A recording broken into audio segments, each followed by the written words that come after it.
اور بعض مواقع پر خدا کے فیصلوں سے بغض و عداوت رکھنا حرام اور گناہ کبیرہ میں سے شمار ہوتا ہے، جس سے فوراً توبہ کرنا ضرور واجب ہے۔ اور اگر ایک شخص اپنے کسی مخالف کو عزت و ثروت میں پائے تو دل میں خدا کے اس فیصلے پر ناراض ہو تو اس نے خدا کی قضا پر اعتراض کیا۔ اسی طرح سے اگر کسی شخص کو بچھو نے ڈنک مارا ہو اور وہ درد کی وجہ سے چلا رہا ہو اور پھر خدا پر ناراض ہو کر کہے تو نے آخر بچھو کو پیدا ہی کیوں کیا؟ اگر تو نے دنیا میں بچھو نہ بنایا ہوتا تو مجھے ڈنک نہ مارتا۔ اسی طرح سے کوئی شخص اپنی غربت سے تنگ آ کر یا اپنے رشتہ داروں کی موت کی وجہ سے خدا پر اعتراض کرنے لگے تو اس طرح کے تمام تر اعتراض خدا کی قضا کے خلاف متصور ہوں گے۔ خدا کے فیصلوں پر ناراضگی کی مثالیں بہت زیادہ ہیں، اور اس کے متعلق حکم شرعی یہ ہے کہ خدا کا فیصلہ خواہ تکلیفی ہو یا تکوینی، اس سے بغض رکھنا حرام و گناہ کبیرہ ہے، اور اس میں سے کچھ مقامات کفر کا درجہ رکھتے ہیں۔ قرآن مجید کی بہت سی آیات میں اس مفہوم کی طرف اشارہ کیا گیا ہے، جن میں سے ہم چند آیات کو نقل کرنے کی سعادت حاصل کرتے ہیں۔ ایمان حقیقی نمبر 1، اللہ تعالیٰ نے فرمایا سورہ نساء کی آیت نمبر 65 میں، پس آپ کے پروردگار کی قسم یہ ہرگز صاحب ایمان نہ بن سکیں گے جب تک کہ آپ کو اپنے اختلافات میں حاکم نہ بنائیں، اور پھر جب آپ فیصلہ کر دیں تو اپنے دل میں کسی طرح کی تنگی کا احساس نہ کریں اور آپ کے فیصلے کے سامنے سراپا تسلیم ہو جائیں۔ اس آیت مجیدہ کا خلاصہ یہ ہے کہ جب تک انسان خدا کے تشریعی اور تکوینی فیصلوں کو دل و جان سے تسلیم نہ کر لے تب تک وہ مومن نہیں بن سکتا۔ امام جعفر صادق علیہ السلام نے فرمایا، اگر ایک گروہ خدا کی توحید کو مانتا ہو اور نماز و زکوٰۃ کی پابندی بھی کرتا ہو اور حج اور روزہ بھی بجا لاتا ہو، مگر خدا اور رسول کے کسی فعل کے متعلق یہ کہے کہ ایسا کیوں ہے اور ایسا کیوں نہیں، یا ان کے دل میں اس پر اعتراض ہو، تو وہ گروہ مشرک ہے۔ پھر آپ نے آیت کی تلاوت فرمائی جو ابھی سورہ نساء کی ہم نے بیان کی ہے۔ یہ حدیث کافی و تفسیر عیاشی میں موجود ہے۔ اگر ایمان کے معنی پر غور کیا جائے تو یہ حقیقت واضح ہوتی ہے کہ اعتراض ایمان کا متضاد ہے۔ ایمان تسلیم اور انقیاد کو کہا جاتا ہے، بلکہ حکم الہی پر اعتراض تسلیم و سپردگی کے منافی ہے۔ نمبر 2، اللہ تعالیٰ نے فرمایا سورہ محمد کی آیت نمبر 8 اور 9 میں، جن لوگوں نے کفر کیا ان کے لیے ڈگمگاہٹ ہے اور ان کے اعمال برباد ہیں، یہ اس لیے کہ انہوں نے خدا کے نازل کیے ہوئے احکام کو برا سمجھا تو خدا نے بھی ان کے اعمال کو ضائع کر دیا۔ ایک اور مقام پر اللہ تعالیٰ نے فرمایا سورہ حج کی آیت نمبر 15 میں، جس شخص کا خیال یہ ہے کہ اللہ دنیا اور آخرت میں اس کی مدد نہیں کرے گا، اسے چاہیے کہ ایک رسی کے ذریعے آسمان کی طرف بڑھے اور پھر اس رسی کو کاٹ دے، پھر دیکھے کہ اس کی ترکیب اس چیز کو دور کر سکتی ہے یا نہیں جس کے غصے میں وہ مبتلا تھا۔ خدائی فیصلہ تسلیم کیے بغیر چارہ نہیں ہے۔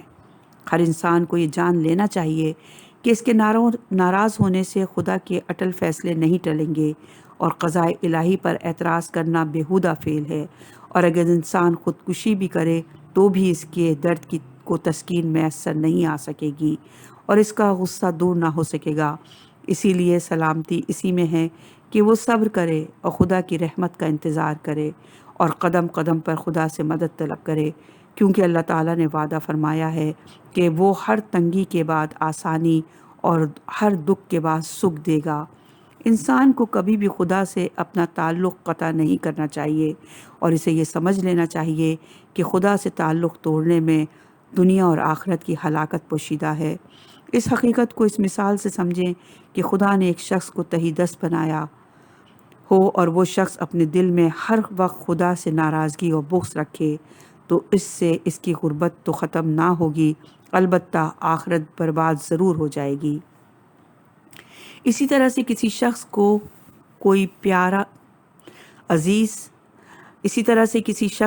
پیارا عزیز اسے داغ مفقرت دے جائے اور غمزدہ شخص خدا سے بغض و عناد رکھ لے تو اس کے اس فعل سے اس کے مرنے والا عزیز تو کبھی واپس نہیں ہوگا، البتہ اس کی آخرت خراب ہو جائے گی۔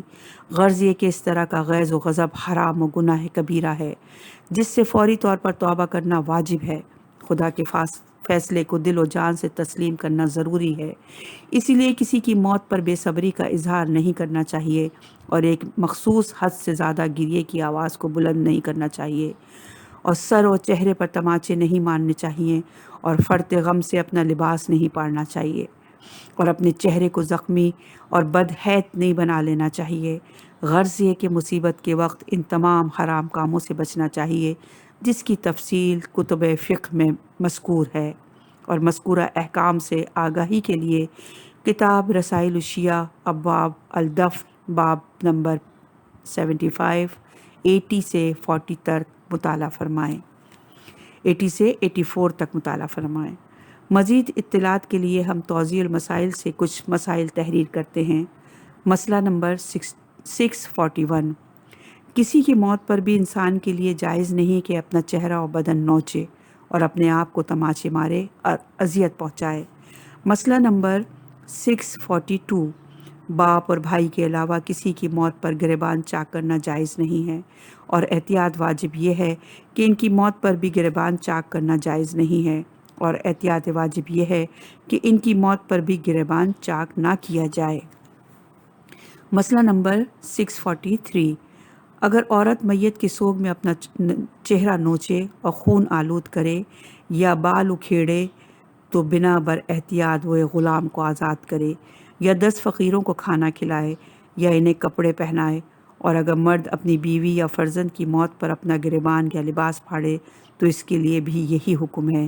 مسئلہ نمبر 644، احتیاط واجب یہ ہے کہ میت پر روتے وقت آواز بہت بلند کی نہ جائے۔ منقول از توضیح المسائل آیت اللہ خوئی۔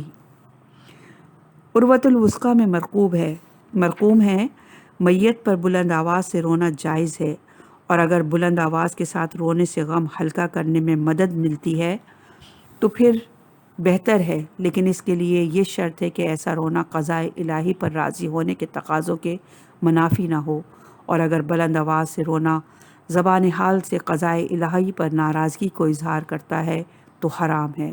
واضح رہے کہ ایک مقصود حد کے اندر رہ کر گریہ و بکا کی آواز کو بلند کرنے میں کوئی حرج نہیں، خواہ مرنے والا رشتہ دار ہو یا کوئی دوسرا مومن ہو، ان کے لیے رونا گریہ کرنا جائز بلکہ مستحب ہے۔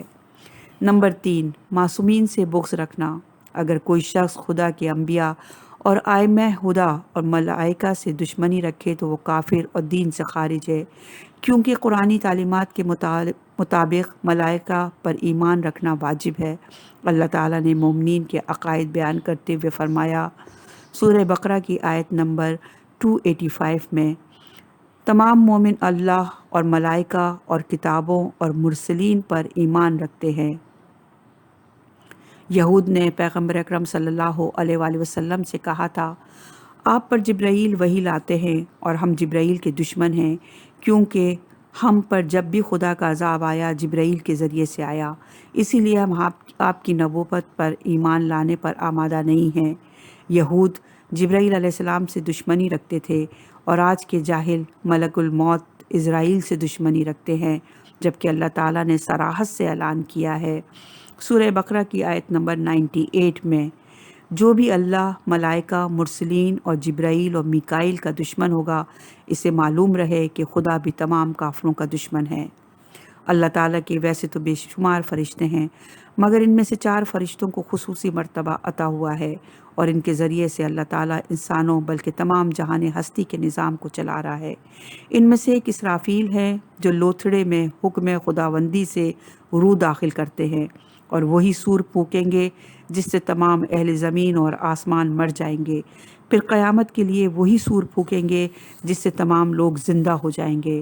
دوسرے عظیم فرشتے کا نام میکائیل ہے، اور وہ حکم خداوندی سے اسباب رزق فراہم کرتے ہیں۔ وہ اپنے ماتحت فرشتوں کے ذریعے سے سمندروں میں بخارات پیدا کرتے ہیں اور ابر کو ہوا کے دوش پر سوار کرتے ہیں، حکم خداوندی سے بارش برساتے ہیں اور زمین پر اگنے والے دانوں اور پھلوں کو پرورش کرتے ہیں۔ انہی میں سے تیسرے فرشتے کا نام جبرائیل ہے اور وہ انبیاء کرام علیہم السلام کے پاس اللہ تعالیٰ کا حکم لے کر نازل ہوتے ہیں، جن سے انسانوں کی دنیا اور آخرت کی سعادت کی تکمیل ہوتی ہے۔ دوسرے الفاظ میں ہم یہ کہہ سکتے ہیں کہ میکائیل حیات جسمانی کا وسیلہ ہیں اور جبرائیل حیات روحانی کا وسیلہ ہے، اور ہمارے پیغمبر اکرم صلی اللہ علیہ وآلہ وسلم کے قلوب طاہرہ پر جو الہام ہوتا ہے تو وہ الہام جبرائیل امی کے معاون فرشتے لے کر اترتے ہیں۔ اور ملائکہ میں سے چوتھے اسرائیل ہیں جو حکم خدا سے ارواح کو اجسام سے جدا کرتے ہیں اور روح کو جسم کے زندان سے آزاد کرتے ہیں۔ اسرائیل کا کام بہت بڑی خدمت اور انسانیت کے لیے نعمت ہے، اسی لیے اللہ کے اس جلیل القدر فرشتے سے محبت کرنی چاہیے اور ان کی تعظیم کرنی چاہیے۔ مادہ پرست نگاہوں میں موت کائنات کی سب سے بڑی مصیبت ہے، کیونکہ مادے سے محبت رکھنے والے افراد کو جہاں مادی چھوڑنا انتہائی ناپسند ہے، بلکہ نور عقل اور قوت ایمان کا فیصلہ یہ ہے کہ موت تمام دشواریوں اور مصائب سے نجات دلانے کا واحد ذریعہ ہے، اور موت ہی انبیاء اور ائمہ و صالحین کی رفاقت کے حصول کا وسیلہ ہے، اور موت ہی پروردگار عالم کے ثواب کے حصول کا سبب ہے۔ اسی لیے ایمان کا تقاضا ہے کہ اس تحفہ دوست لانے والے فرشتے کی تعظیم کی جائے اور اس سے محبت کی جائے۔ کہیں ایسا نہ ہو کہ جس دن ملائکہ کا دیدار ہو تو اچھی خبر سنانے کے لیے موجود نہ ہو، کیونکہ اللہ تعالیٰ نے مجرمین کے متعلق یہ خبر دی ہے۔ سورہ فرقان کی آیت نمبر 22 میں، جس دن یہ ملائکہ کو دیکھیں گے اس دن مجرمین کے لیے کوئی بشارت نہ ہوگی، اور فرشتے کہیں گے کہ تم لوگ دور ہو جاؤ۔ آج کل بعض نااہل افراد کی حالت یہ ہے کہ وہ جس کی ملاقات سے متنفر ہوں تو اسے اسرائیل سے تشبیہ دیتے ہیں، ملک الموت کا لقب دے دیتے ہیں، جبکہ یہ واجب التعظیم شخصیت کے بے ادبی ہے۔ حقیقت یہ ہے کہ لوگوں کی اکثریت ملائکہ کی معرفت اور اس کی تعظیم میں کوتاہی کی مرتکب ہو رہی ہے۔ بیرونو انبیاء و ملائکہ و ائمہ ہدیٰ سے دشمنی کفر ہے، اور روایات متواتر اس بات کی گواہ ہیں کہ اہل بیت کے دشمن کائنات کے بدترین کافر ہیں۔ مزید معلومات کے لیے بحار الانوار کی جلد ہفتم کا مطالعہ فرمائیے۔ نمبر 4، ایمان کی وجہ سے کسی مومن سے بغض رکھنا۔ جو شخص کسی مومن سے اس لیے بغض رکھے کہ وہ خدا، رسول اور آخرت پر ایمان رکھتا ہے اور وہ خدا کی اطاعت اور عبادت کرتا ہے، اور اس بغض کی وجہ سے اسے اذیت دے اور اس کی ہلاکت کو پسند کرے، تو وہ شخص بدترین کافر ہے، کیونکہ وہ بیک وقت حق کا منکر اور حق کا دشمن ہے۔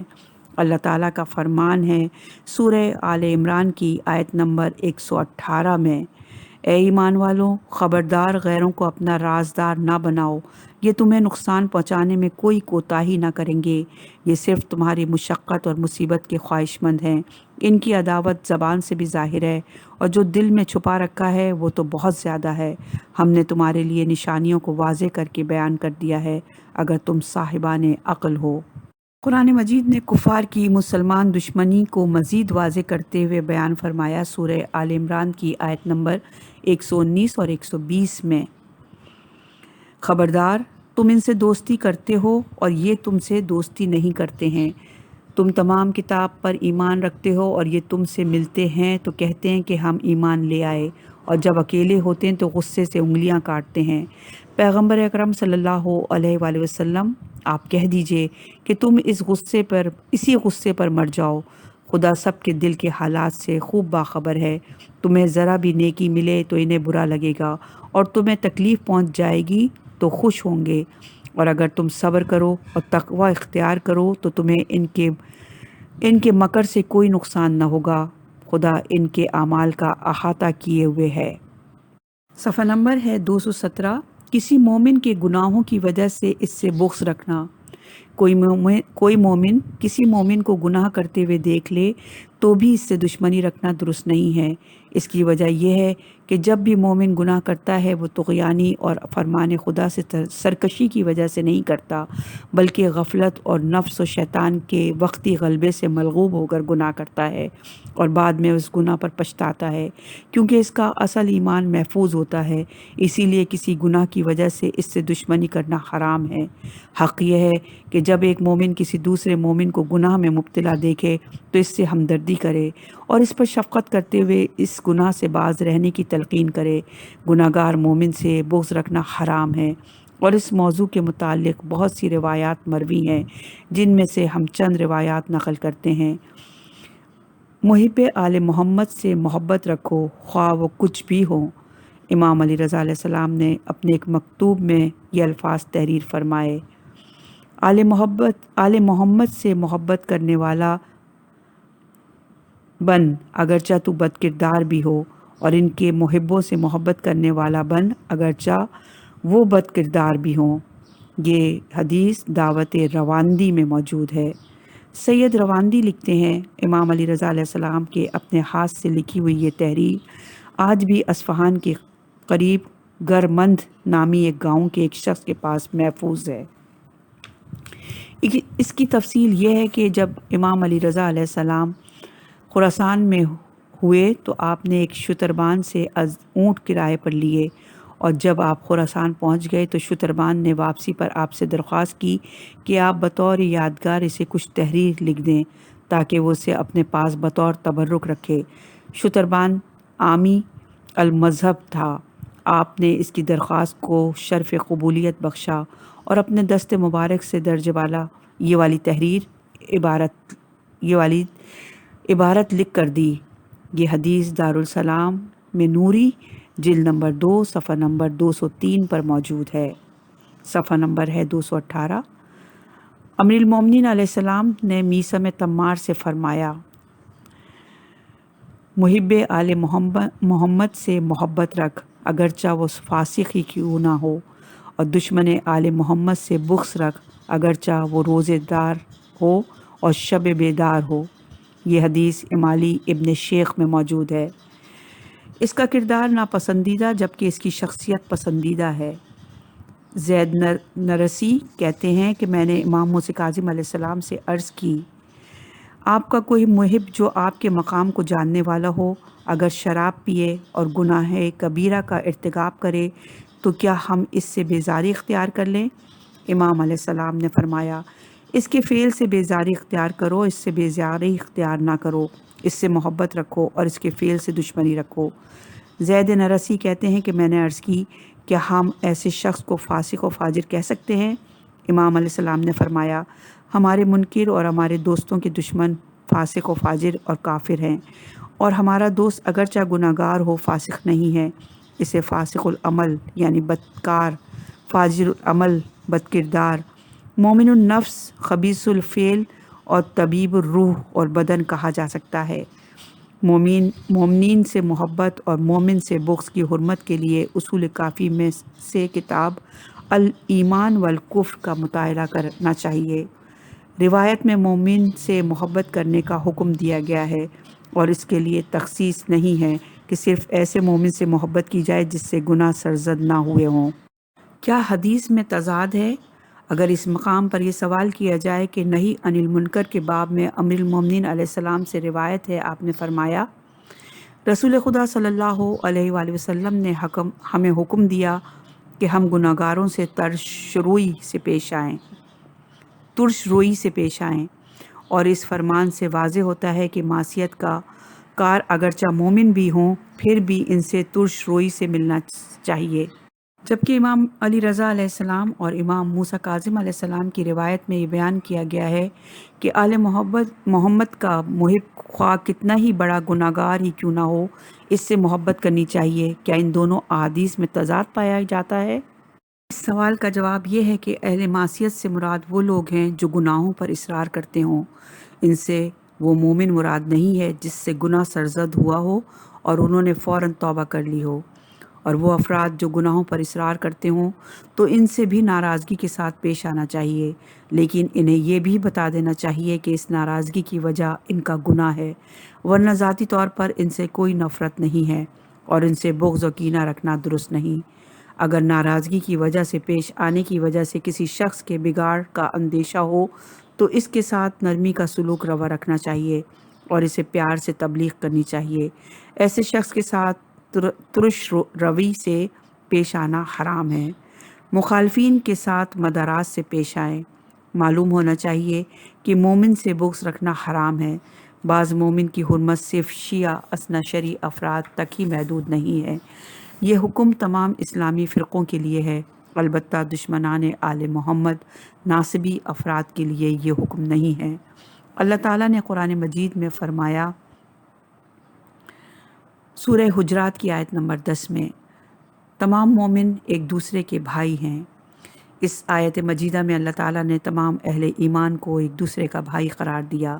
اسی اخوت کا تقاضا ہے کہ تمام مومن ایک دوسرے کے یار و مددگار بنیں، اور اگر کبھی اہل ایمان کے دو گواہوں میں نزاع واقع ہو جائے تو ان کے درمیان صلح کرا دینی چاہیے، اور اسی آیت میں صلح کروانے کا حکم دیا گیا ہے، اور اس آیت میں اس امر کی وضاحت کی گئی ہے کہ مومن وہ ہیں جو خدا، رسول، قرآن اور مات پر ایمان رکھتے ہوں اور ضروریات اسلام میں سے کسی کے منکر نہ ہوں، اگرچہ اپنے علم و معرفت کی کمی کی وجہ سے 12 امام کی امامت کے قائل نہ ہوں، اور ائمہ اثنا عشر کے علاوہ فقہ میں کسی دوسری کی پیروی کرتے ہوں، پھر بھی مسلمان اور مومن ہوں گے۔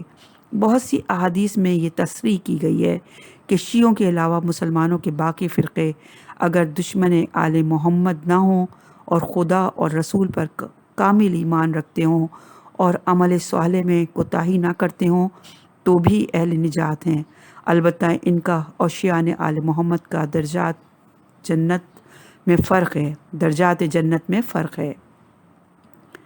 الکافی میں اسناد صحیح سے روایت ہے کہ امام جعفر صادق علیہ السلام سے پوچھا گیا،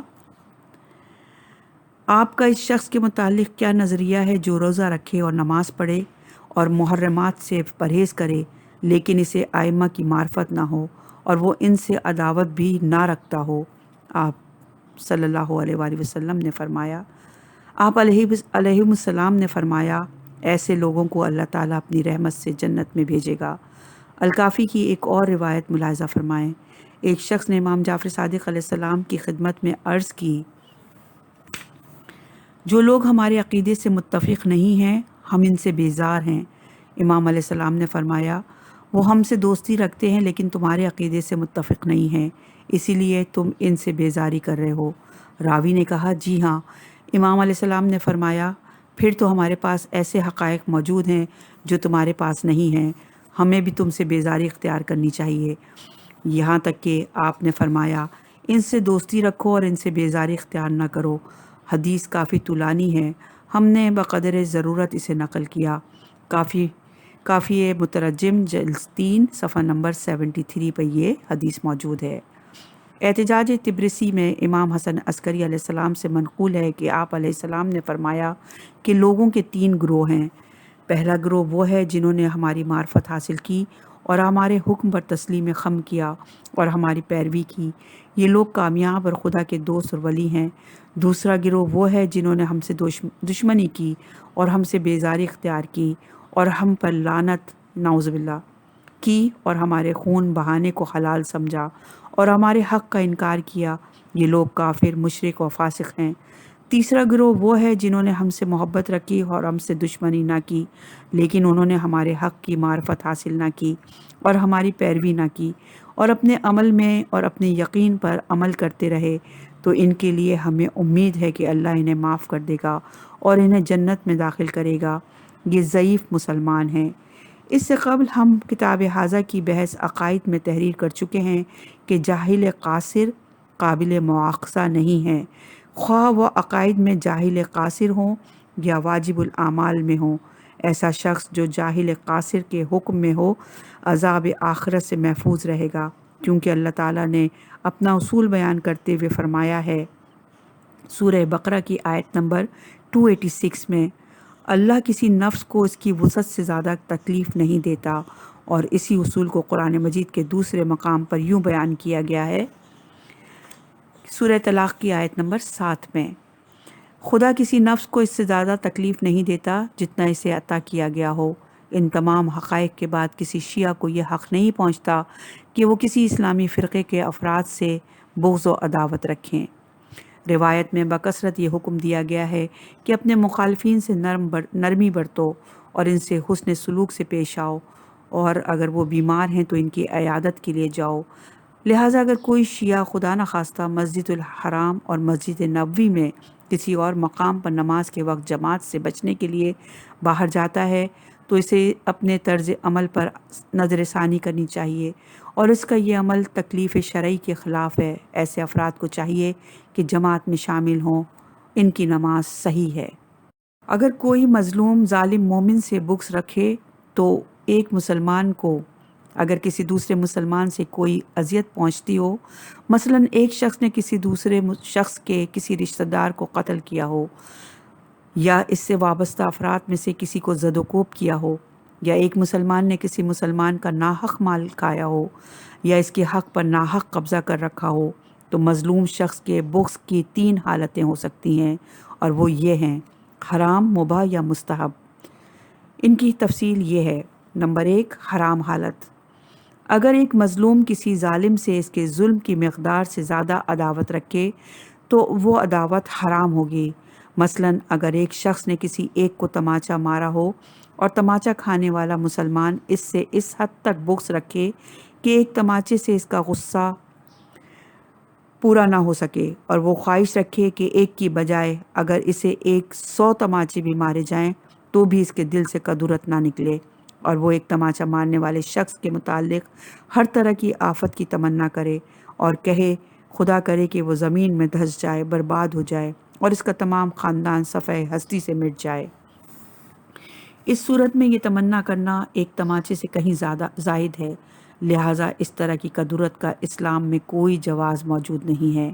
اسی طرح سے اگر ایک مسلمان نے دوسرے کو زخمی کیا ہو تو زخمی ہونے والا شخص اپنے ستمگر کے متعلق یہ تمنا کرے کہ خدا کرے کہ وہ ٹکڑے ٹکڑے ہو جائے، اور اس کے ساتھ ساتھ وہ اس کی بدحالی پر خوشی محسوس کرے، تو یقیناً یہ بغض کی مقدار ستمگر کے ستم سے کہیں زیادہ ہے اور یہ حرام ہے، اور اس کی حرمت ہمارے پیش کردہ سابقہ دلائل سے ثابت ہوتی ہے، اور اس کے لیے مزید دلائل بھی پیش خدمت ہیں۔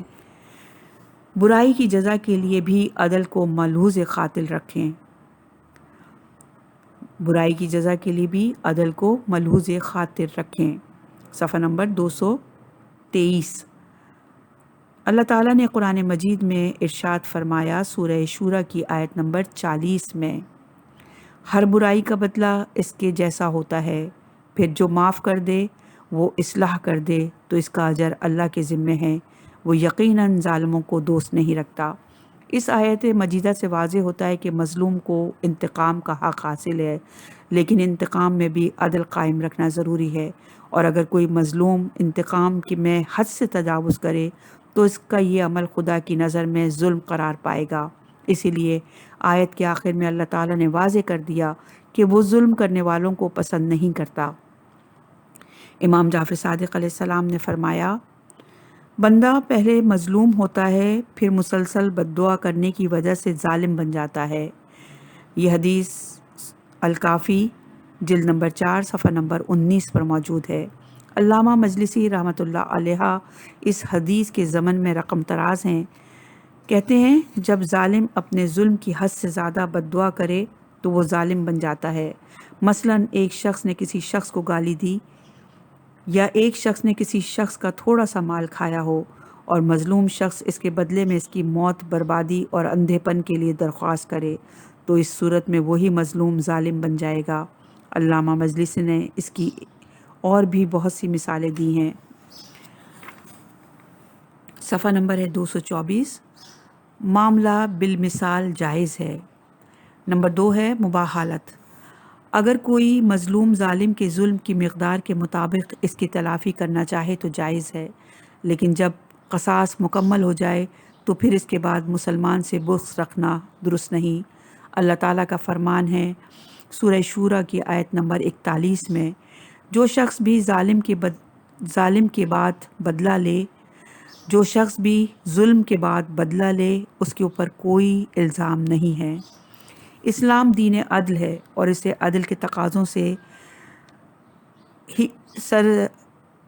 سے بھی انحراف پسند نہیں ہے۔ اسی لیے اللہ تعالیٰ نے قرآن مجید میں یہ حکم دیا ہے، سورہ نحل کی آیت نمبر 226 میں، اگر تم سختی بھی کرو تو اسی قدر جس قدر انہوں نے تمہارے ساتھ سختی کی ہے۔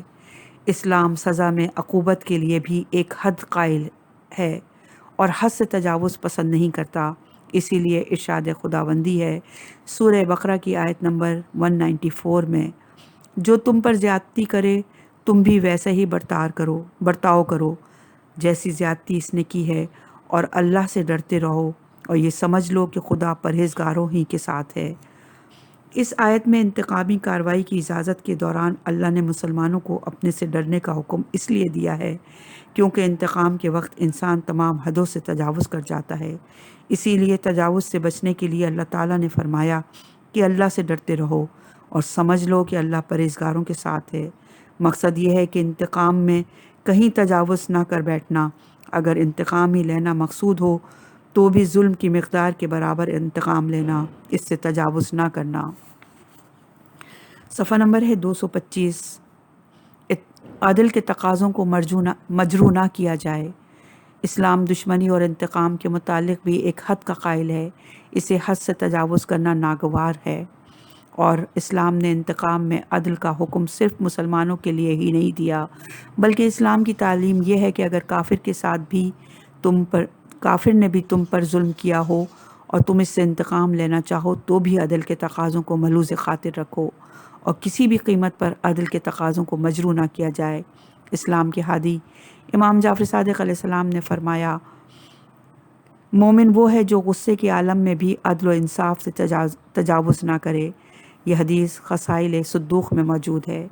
امام محمد باقر علیہ السلام نے فرمایا کہ مومنین کی علامت میں سے ایک علامت یہ ہے جب وہ ناراض ہوں تو غصہ اور ناراضگی میں کسی پر ظلم نہیں کرے۔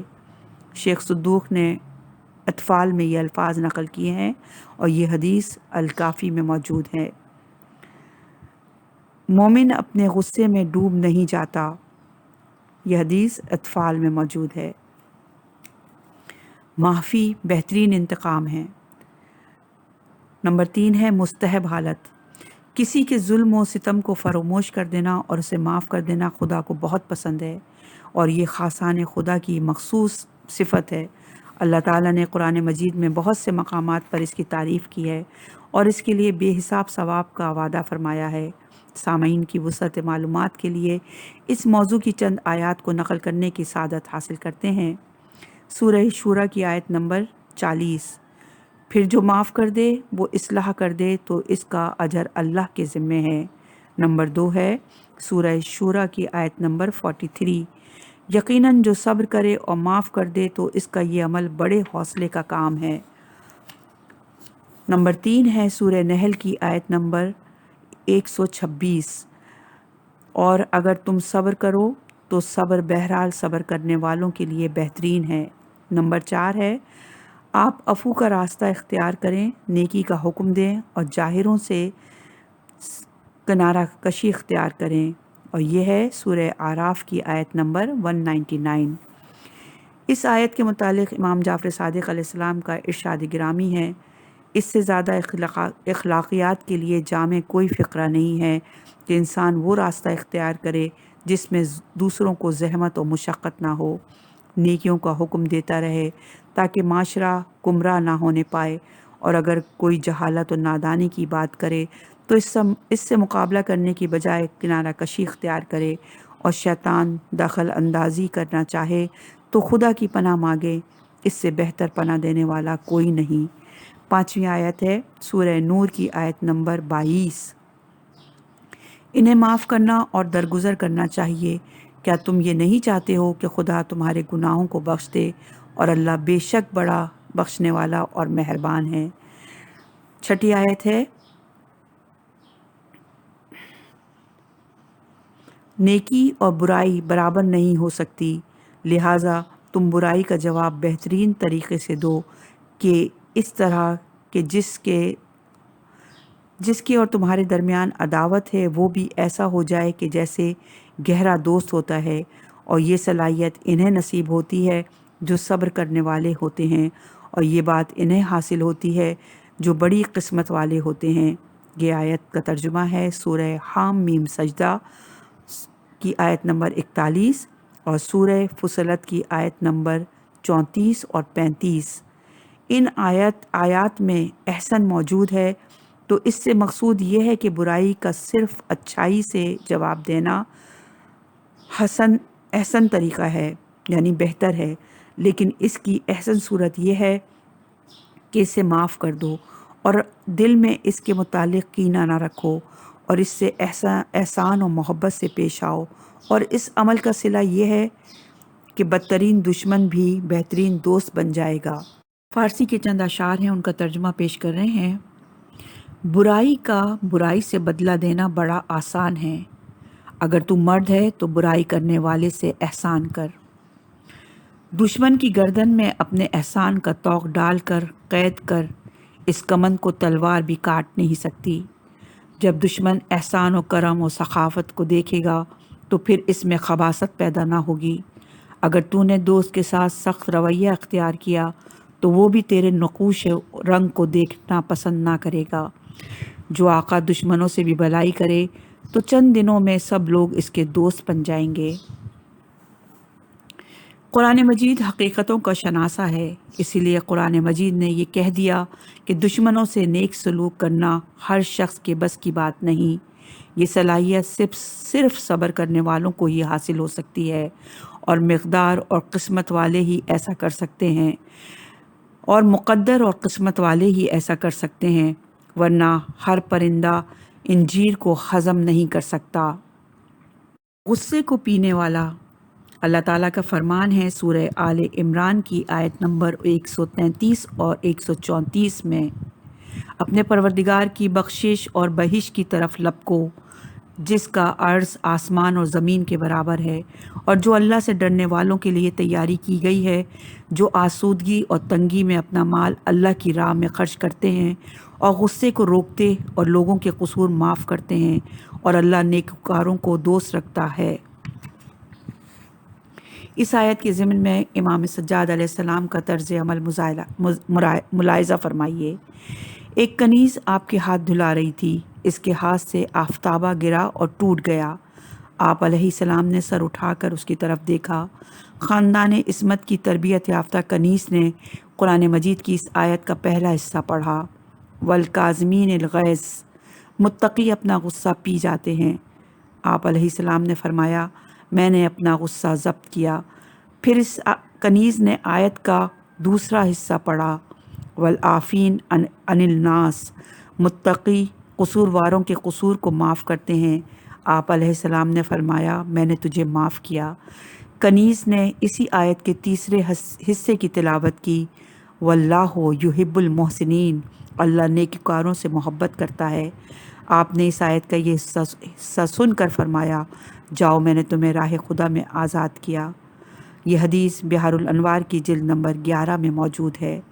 غصہ ضبط کرنے والے اور عفو اور درگزر کرنے والے اصول کافی کے باب الرفق المدارات، باب الحلم، باب الکظم الغیظ اور باب العفو کا مطالعہ فرمائیں۔